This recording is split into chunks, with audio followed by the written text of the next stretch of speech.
Hello, my name is Mr. Pibbles, but you can call me Peter, and welcome back to our Challenge Park series here in Planet Coaster 2. Yes, obviously we are over here at our lovely splash landings, the lovely pool complex we've been building over the last couple of episodes, and I regret to inform that it is basically done now. So we are moving away from here.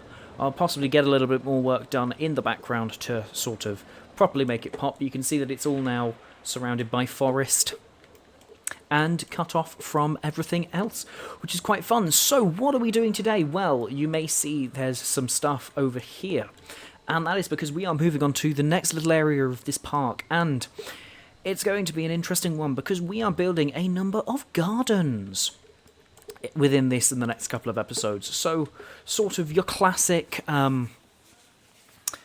sort of think family-owned park. They might have some of these gardens, so let's just get straight into this this episode and, well, I'll get on with the time-lapse. Yes, hello and welcome to the time-lapse. It is me here narrating over a man placing hedges and plants for 20 minutes. Welcome.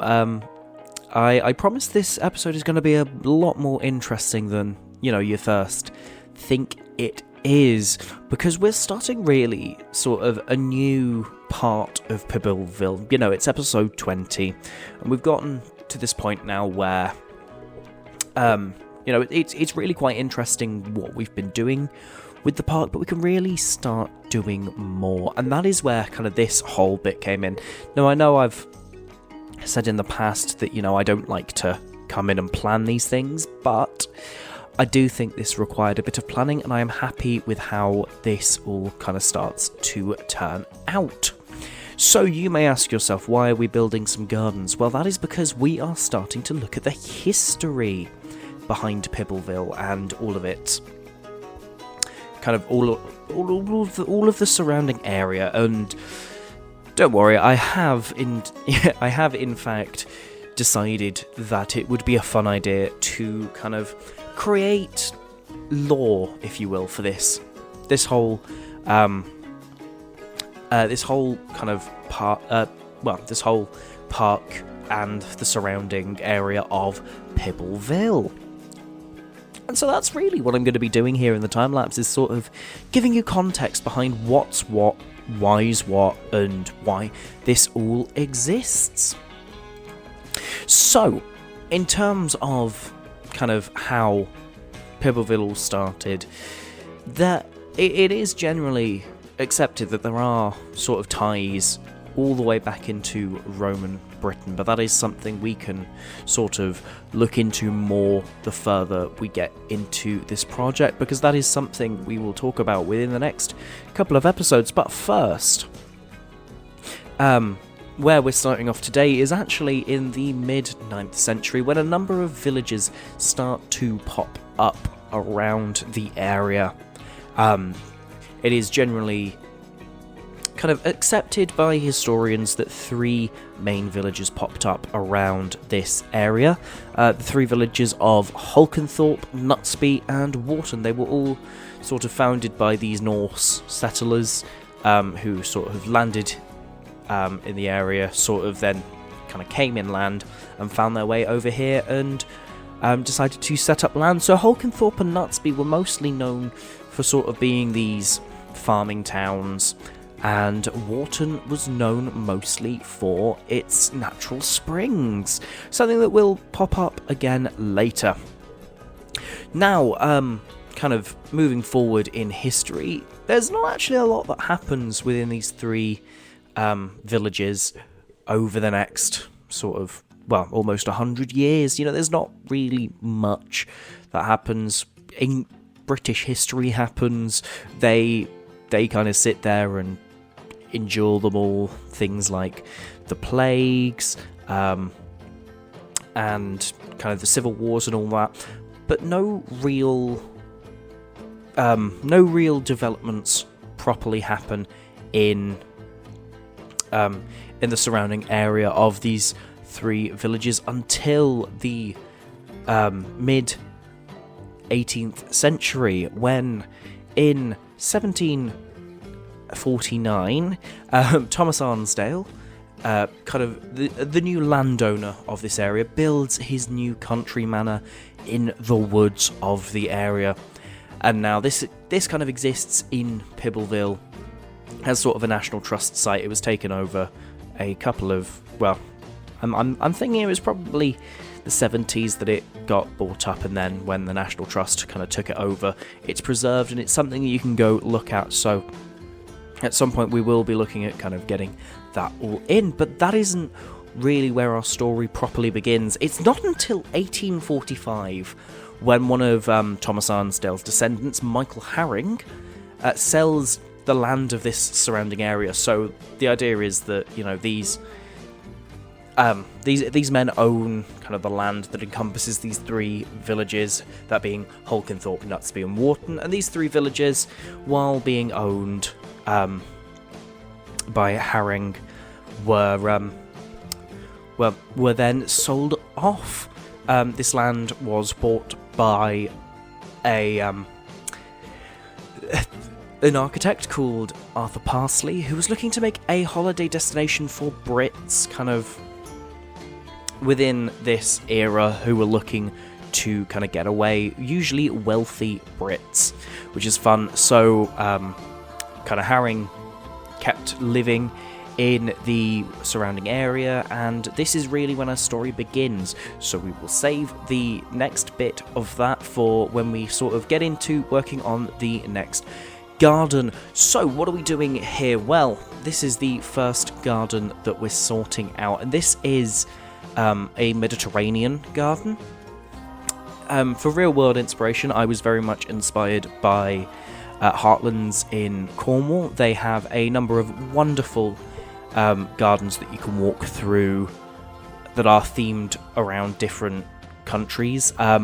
Obviously, I'd love to do sort of stuff based on countries, but it was just a lot easier to go, okay, here's a biome, and then in the next episode we will get into the third of these biomes. But it's quite fun kind of getting in, seeing what you've got from each sort of foliage pack, and then going, okay, let's see what I can do.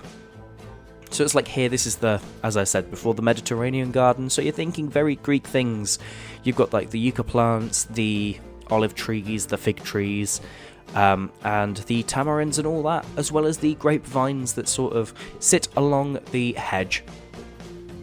Now this is one of the ideas that I did have from the start, that I really wanted to do a walled garden, and I think we are now at the point where we can get in and start these, because we've got the infrastructure, we've got the money. And so let's get the signs in. And the signs here are for me failing to try and spell Mediterranean. But obviously we get the name in. And I stick with these sort of signs. They're from the... I can't remember which pack they're in. They're part of the mythology stuff, which is quite fun. And I just think they're really nice, and they work really well for what I wanted them to do, which is fun. So obviously now we've got the Mediterranean garden, and the idea is, you know, you'd come here, you'd sit down, and you'd get onto that. So we're now moving on to the second of our gardens, and this is a tropical garden, which means that we get to continue our story, which is fun. So where we left off was that Arthur Parsley had just bought up the land, looking to make this holiday destination. And so in 1847, he builds he sort of spearheads the development of the first kind of tourist attraction in the area, which is Knutsby Boating Lake. And kind of it opened as sort of this country getaway for Brits to kind of pop in. That served as an alternative to kind of going all the way to the seaside for a day, and actually with the industrial parts of the area, you know, you could pop here for say a day and then go back to work the next day, especially on things like bank holidays, which is fun. As well as that, he took Arnsdale Manor, which is still owned by Michael Herring at this point. He's still living there, but what he does is the land around this becomes sort of this hunting holiday. So you've got these forests, and these wealthy Victorians would come and they'd hunt in the village, in the forests, which is fun. But because this was becoming such kind of a popular place in the area, there was an accompanying campsite that was built around in 1849, which was a wise financial decision for Parsley because it provided him with a lot more money. And this only became better in 1852 when the train line expanded all the way down to Knutsby, making it easier for people to holiday down in the area, and hotels start popping up, kind of making it a lot easier to accommodate wealthier guests. And people were very unpleased with the developments, who were living in and around the areas, and specifically in the small village of Wharton, there really weren't many people. I say that? No, it's not Wharton. Sorry, I've got my information mixed up. It is Holkenthorpe that people move out of. They're very unpleased. There's only, 30 people living there, and they're not getting any younger, but they just don't like this new development, so they decide, let's move elsewhere. We'll pack up because we can't deal with this, which is unfortunate. But do you know who it's not unfortunate for?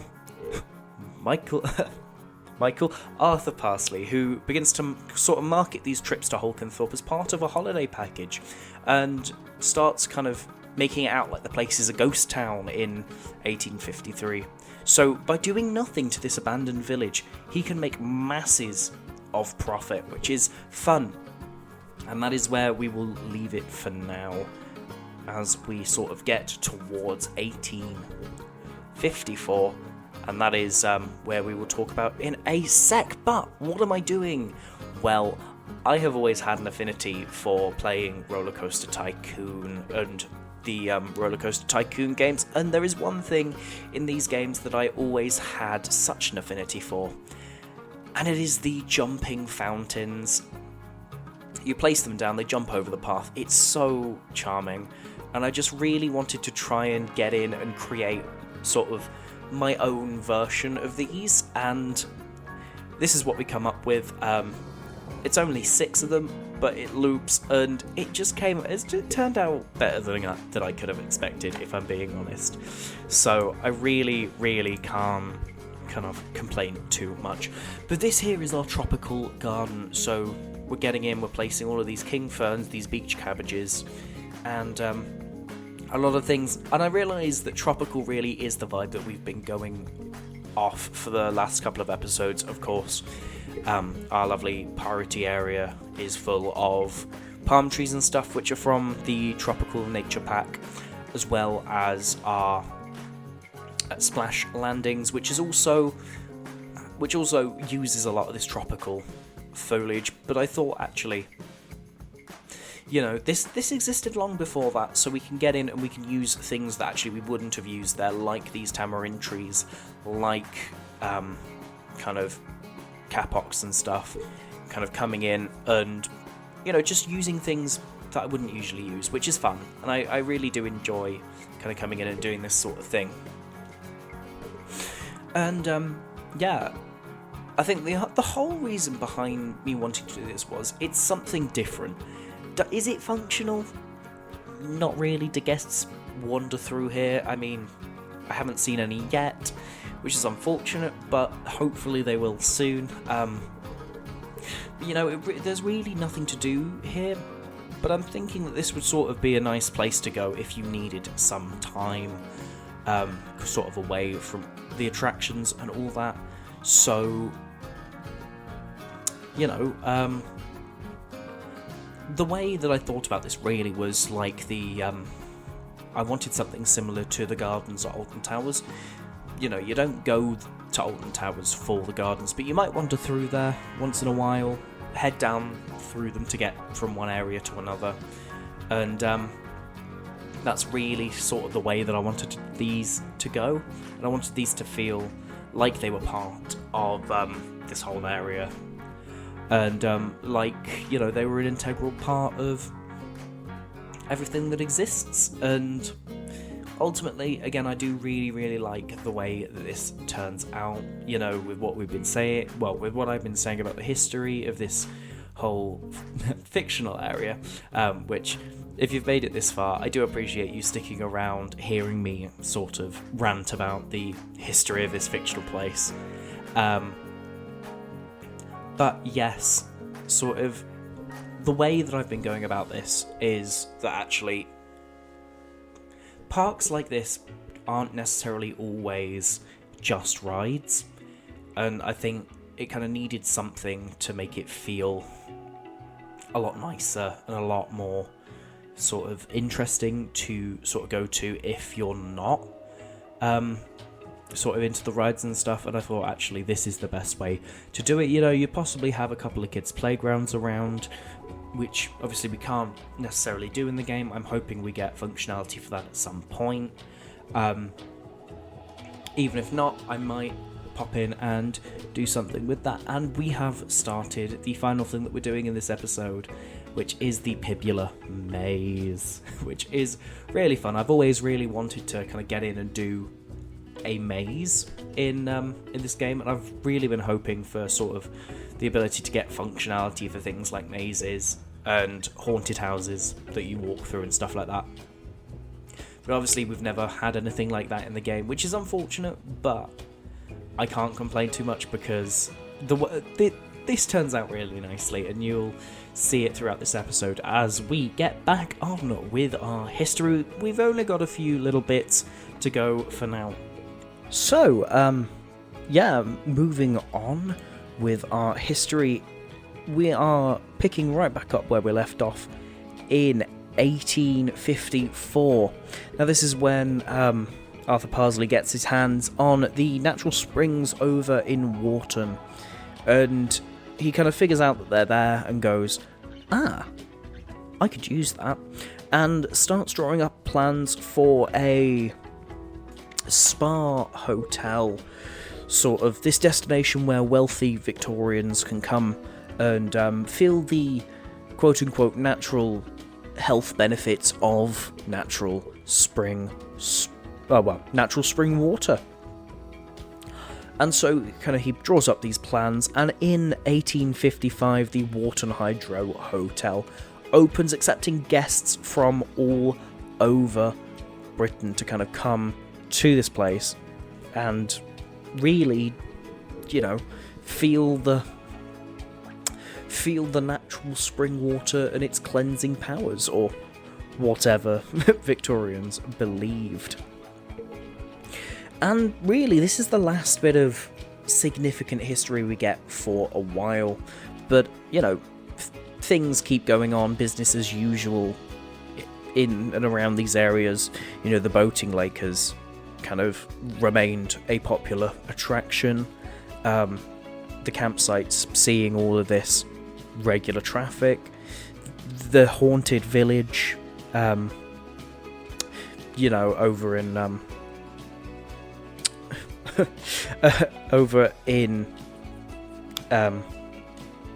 Holkenthorpe, that's the one. I knew I had it written down somewhere. But yeah, the abandoned village over in Holkenthorpe is, remains something popular, and obviously it's not changed at all over the last couple of years, so people are like, ooh, how quaint. And this is really when sort of local businesses start taking advantage of the tourists and going, okay, actually, maybe we should embrace the fact that we've got people coming here and we can take advantage of them so that they come here and they spend money on our things, which obviously stops lining the pockets of Arthur Parsley. Which is all fun and games until kind of we get towards 1883, which is when, Parsley has been working for a solid number of years. He started this project as a young man. He is now in his 60s, sort of slowing down and going, okay, what I really want to do is like leave one big legacy. Bearing in mind that this is still the time when these three villages are separate entities, and sort of the idea of Pibbleville hasn't been created yet. But we will get into that in due course, because in 1833 he begins the biggest stage of his plan, which is to consolidate the entire land into this single holiday destination, beginning with plans for this, a garden, which he'd always been kind of a fan of bits and pieces of flora and fauna from around the world, so it is here that he kind of goes, okay, let's build these gardens to kind of bring a taste of worldliness to people. And that is where we will leave our story for today, because we are really then getting into things for the next couple of episodes.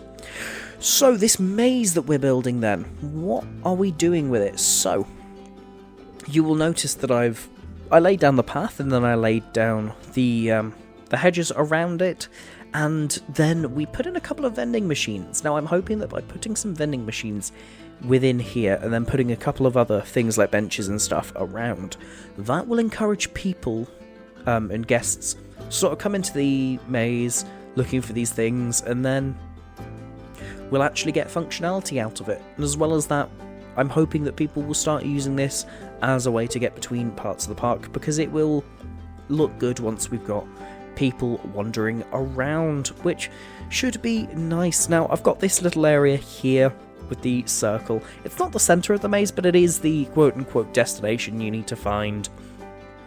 It's sort of this chill area that you can go sit down, relax on an off day or whatever, and kind of it's away from the hubbub, which is quite nice.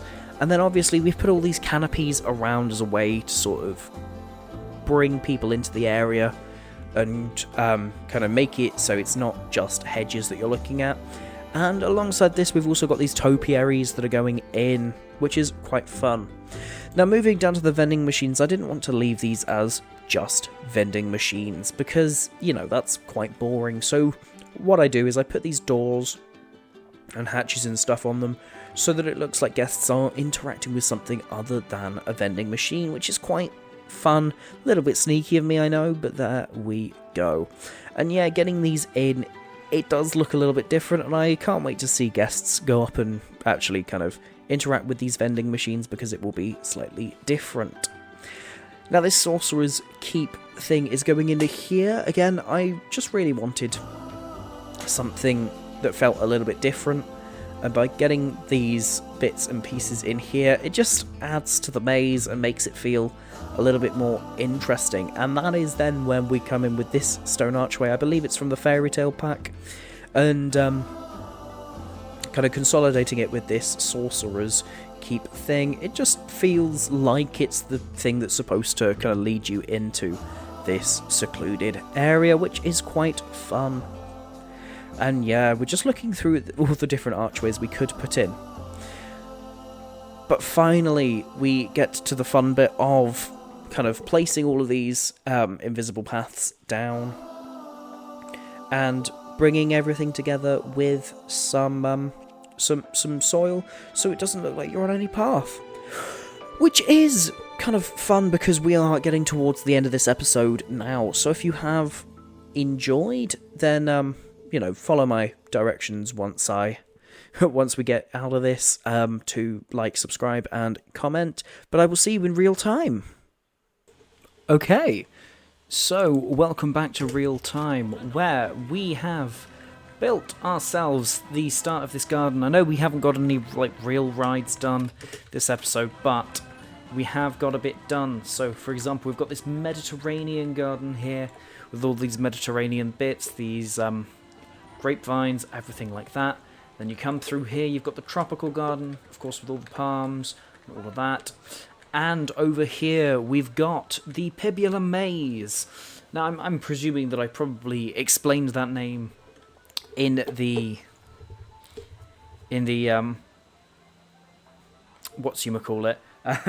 in the time lapse. If not, you'll find out in due course. And of course, it is a maze that people will actually use, hopefully. So, with that out the way, it has been a pleasure to do this episode. If you did enjoy, then please do like, subscribe, and comment if I am lucky enough, and I will see you within the next episode. Roll that outro.